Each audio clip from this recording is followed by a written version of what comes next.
Alright, what's up guys? We're Duelists. We are coming here to take a look at the new Piccolo leader, Piccolo Superhero, Orange Piccolo, or as me and my playgroup have called it, Orange Man Bad. So this is going to be my take on the list. Me and Ali have really tested this a lot. We've tried to kind of tweak this to really figure out like what exactly are we trying to accomplish with this, and this is going to be my 50.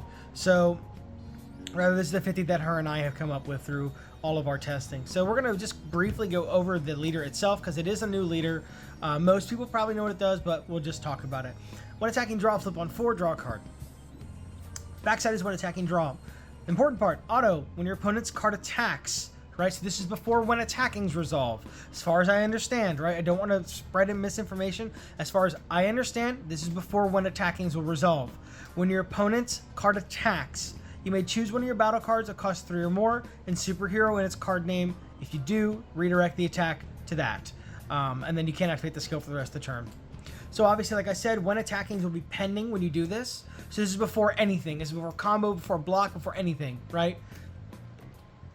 Obviously a very powerful effect. It nullifies multi-strike, which is really good.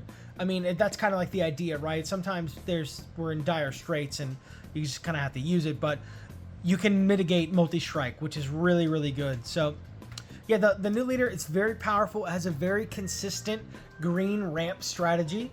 I've kind of known in the past with other green ramp decks, they can be inconsistent. Piccolo does have his inconsistencies, but for the most part, the deck is very, very good at getting his game plan off. So, we're going to start off with 4 pans. Just search as anything. It's top 3, just gets any superhero. Then we're gonna go right into 4 of the 18s. This is basically peel off. If your leader is superhero and you have 6 or more energy, which you will have that by turn 4, you add any green superhero that's not herself from your drop to your hand that's cost 3 or less. Ideally, you're gonna get Pans back, or you're gonna get this annoying Narc. So we got a cop here. We got Krillin SH. This guy is very toxic. The card's very good, but it's really toxic. If your leader is superhero and you have 6 or more energy, you choose a card costs 5 or less in your opponent's battle area, or a battle card, obviously, and it can't attack. So you just loop this, right? You just loop this with her and also with the champ. So we got 3 Hercule. I gotta shout out Ashton from Gem Mint Cards, because originally I was not playing this, just because I've had like not a great experience with this card in the past, but the stuff in archetype works with this, right? So, and you get to high energy so fast, and because your boss card is so cheap, you can still play a boss card and then do shit like this and lock your opponent's board down.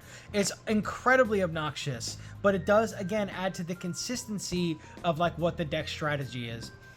Speaking of consistency, we're going to go with 4 of the Gamma 1s. This is like ideally going to be your turn 2 play. You pitch a superhero, a cost, it's just actually any superhero, right? But you typically want to do a 3 or higher so you can set up the Gohan ramp. But you pitch a superhero and you draw 2 cards. So again, it just adds to that consistency of what you're trying to do. Get your pieces and set your drop up for your ramp, so you can get to 8 energy as fast as possible. Ideally by turn 5, you'll be at 8 energy.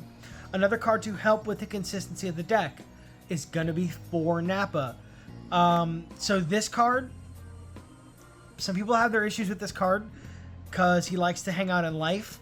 But he's a 30 swing. He's the only self-awakener in the deck, right? So it's very dire, you can force awaken with this, right? But the most important part about this card is it is another 3 cost ramp. You have to ramp on turn 3, and you must play Gohan on turn 4 most of the time. It obviously will depend, and sometimes you're not going to get there and you have to improvise, but ideally you want to ramp on turn 3, and on turn 4 you want to play the new Gohan so you can go to 8 energy. You just never want to miss that. This is probably the more important of the 2, so that at least if you miss Gohan, you can go into 6 energy, or like you can like ramp to 6 with like one of these or another one of these, or you can like start playing 5 cost cards, like play the Orange Piccolo or play the Gammas for like board clear. But yeah, so 4 Nappa and then 4 the Gamma 2. So we'll talk about this card too because it's new. If you have 6 or more energy, it's a 30k, so that's cool. End of your turn, mandatory, KO this card, and then add the top card of your deck to your energy. almost positive this is mandatory. I might be wrong. I think it is. I don't believe this is a cost. Correct me if I'm wrong. I'm not going to say that it is 100% mandatory. As far as I know, this is a mandatory effect to KO this card and ramp the top card of your deck. Obviously, it sucks. You lose the body, but it sets up the 4-cost Gohan in drop so that you can get your double ramp because he ramps 2 cards. Continuing on with ramp, we have an additional backup. Also, this is just good for certain matchups. But we have 3 of the old school FB01 Vegeta. On play, you choose a card that costs 3 or more from your drop, put it in your energy and rest mode. You can pitch a card and kill a 2-cost. Just unconditional kill a 2-cost or less. Obviously, this is really good against black. And people will probably still try to play black. It's really good against Trunks and like other cards that they play in the deck as well. It's good against like Daima aggro style decks. So he has his place. He's mostly 10k a lot of the time, I will admit, but the card does have its utility. So we did include him here. And it's kind of helped whenever you do whiff on this guy. So this is the new Gohan superhero. This card's insane. If your leader is this guy, at least this is the only superhero leader we have now until we get Beast Gohan next set. If your leader is superhero, you add 2 cards that cost 3 or more and superhero in their card name from your drop to your energy. So obviously, like I said, this KOing itself sets this up, and then this guy helps you set that up as well. So your perfect curve is going to be like pan into this, into this, into this, and then you go to 8 energy, and then you can kind of do whatever you want. So yeah, obviously very important. We're going to pack this up because this is basically like your ramp package. These are all of your ramp cards. Like I said, you really want to see this stuff on curve. And it's just really important that you get that turn 3 ramp because that's going to set you up for success. And then obviously Gohan being ideal. So moving on to like your bomb cards, it's going to be for the Gamma 1 and 2. On play, choose a battle card, cost 3 or less, pop it, and then your leader gets +5. So with the Beast Han, it's obviously going to go ahead and set up the 5 extra energy for this card, so you get a double board clear. You can swing 50 into something, you can swing 30 into something. Your leader's 25 on the defense, which is really good. So yeah, and it's 10k combo. So basically the card snapped. 3 of this guy. It's probably the most frustrating card to play against in this deck. It's super, super good. So the orange Piccolo battle card is 5350. It's blocker, so it's a double block, right, with leader, unless it gets rested by yellow. On play, if your leader is superhero, the turn you play this card, it gets +10 and can't be removed by skills until the end of your opponent's next turn. Yeah, this card's nuts. Like, there's just nothing else to say. Then, obviously, the star of the show is going to be 4 Beast Han.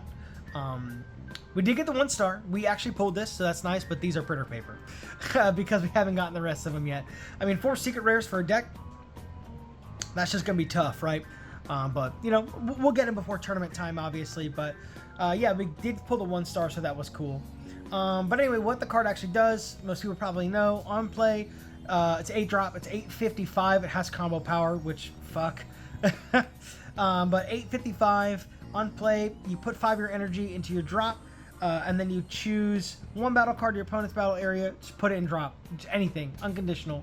Then you add 5 cards, cost 3 or more from your drop to your energy. 5 cards cost 3 or more. 5 cards cost 3 or more. People will forget that. Please rule shark your opponents if they're bad. 5 cards cost 3 or more from your drop to your energy in active mode. So again, it's like sets up your wombo combos where you can do something like this guy into either of these. You can play this card if you wanted to clear something. You can swing 30 with this. You can just do Weenie Rush spam and Krillin Lockdown stuff and spam Hercules and Pans and get combo back. Or you can play Namek Goku and go for game for 3. So yeah, just 1. We weren't playing 2. We kind of just went to 1 because like oftentimes you just draw it. Like it's weird. Like it's, as long as it's not in life, you'll probably get to it. If you don't need it to win, right? Really, the most important thing is you get to 8 energy, you hit your curve, and you play this card every turn. If you play this card every turn, you will probably win the game. The deck is very, very good at stabilizing, as I'm sure most people are probably aware. It's just, admittedly, the only word for the deck is just insane. It's really, really good. 4 super combos, 1 meteor. That's the deck. Again, this is really good tech because you can so easily leave the energy open.